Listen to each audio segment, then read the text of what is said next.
Alright, rational expressions, we need to determine the domain. As you've just realized, this is a rational expression, and a rational expression is defined for all real numbers except for those values that make the denominator 0. The zeros of the denominator must be excluded from the domain. The symbol for the domain is D with a double stroke. Then you take the largest number set, For me, in 8th grade, those are the rational numbers, and that means without, so it's the difference set, and we now have to remove the zeros from the denominator. X plus 1, when exactly does that become 0? Pause. Well, that happens when x is precisely equal to -1. So we must carefully remove -1 from our entire domain of definition.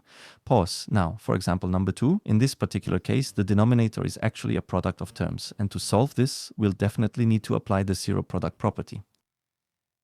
This means a product is 0 if at least one of its factors is 0.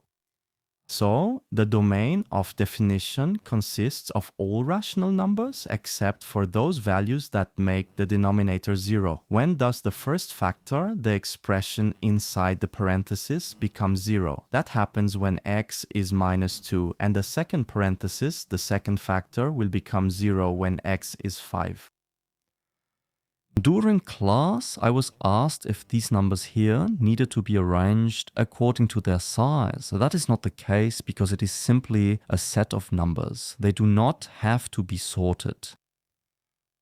Okay, third example, the quantity x minus 4 squared. Now, when exactly does the denominator of this expression become 0? That will happen when x is equal to 4. Therefore, the domain of this function would be all rational numbers, but we must exclude the value 4 from our set of possible inputs.